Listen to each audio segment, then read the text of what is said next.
as a longtime Detroit Pistons fan, all the way from the Detroit Bad Boys with Isaiah Thomas, Joe Dumars, Rick Mahorn, John Sally, Bill Laimbeer, Michael Wade, Vinnie Johnson, Dennis Rodman, on to Grant Hill and the Allen Houston, Lindsey Hunter era, all the way up to the Ben Wallace, Chauncey Billups, Rasheed Wallace, Rip Hamilton championship era, on to now.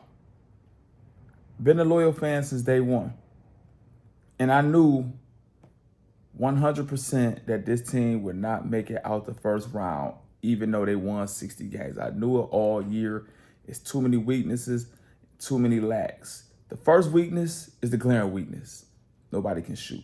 Not a shooter on the team. Duncan Robinson, probably the best shooter, and his percentage is good, but he not super consistent. And a lot of times he can't get his shot off. And good as he shoot, he'd be a liability on defense sometimes, and sometimes he just go missing.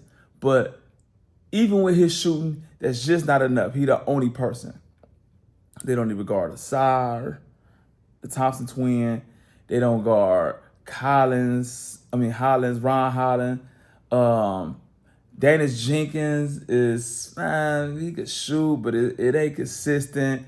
They just have no shooting, so the whole lane is clogged up, and Cade going there 1-on-5, or Doran trying to go post up, and it's 1-on-5. The pick and roll ain't working because there's no spacing.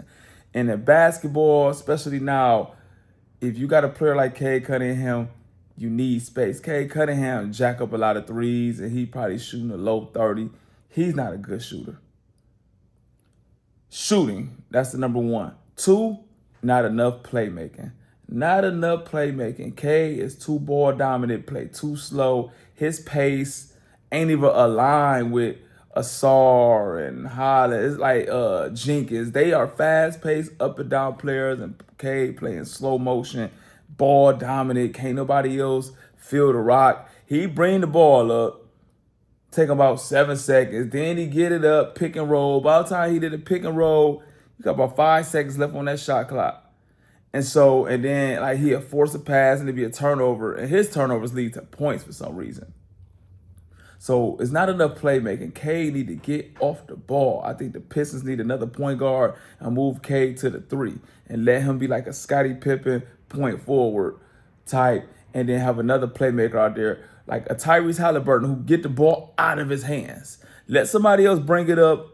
Don't even bring it up. Get the ball and pass it forward. Get the ball up in 3 seconds. Then you hit Cade, a quick pick and roll with him and Durham, and you probably got 10 seconds left on the shot clock. So if it don't work, the ball can swing. But it's just too much Cade, slow motion dribble. Then he go on a pick and roll. You look up, time running down. And so I think we need another ball handler, another point guard. So we need playmaking and shooting.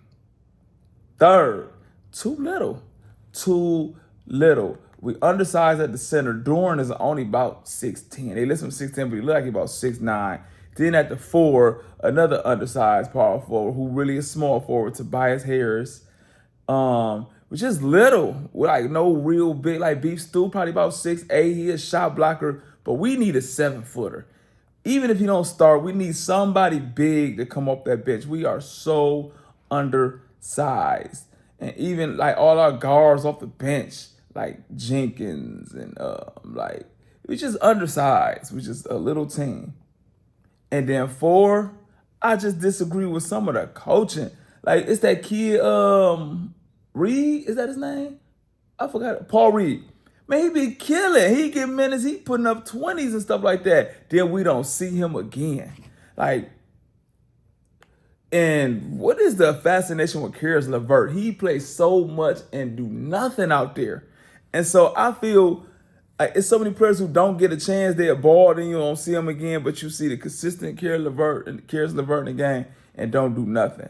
And so I don't like the coach's decisions. And that just don't sound like a championship or a Eastern Conference final team. That sounds like a one-and-done team. Can't shoot, no playmaking, little, and rotation problems. Like, man. And so that is the Pistons' weaknesses. I seriously think and this don't solve our shooting problems, but it resolve our playmaking problems. We need to go after Ja Morant. Go after Ja Morant.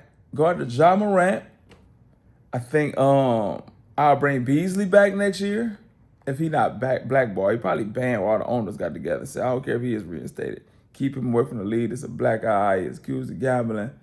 And so I don't know. But I knew it was gonna be a problem losing Tim Hardaway Jr.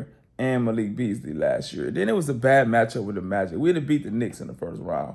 But the Magic, they just too big. They got 3 max players. Like, they just a better team than the Pistons. And Pistons win because they out physical you, out tough you, and you ain't about to out physical or tough Orlando. They could have out physical and out tough the Knicks, Boston, a lot of teams, but you weren't gonna out physical or out tough Orlando.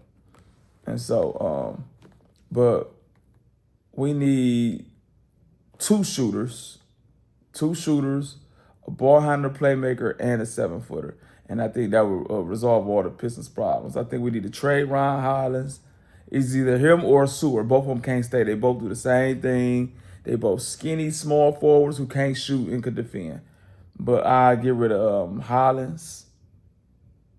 I'll be looking to get rid of Tobias Harris. I'll sign him and I'll put a package with him and Ron Hollins.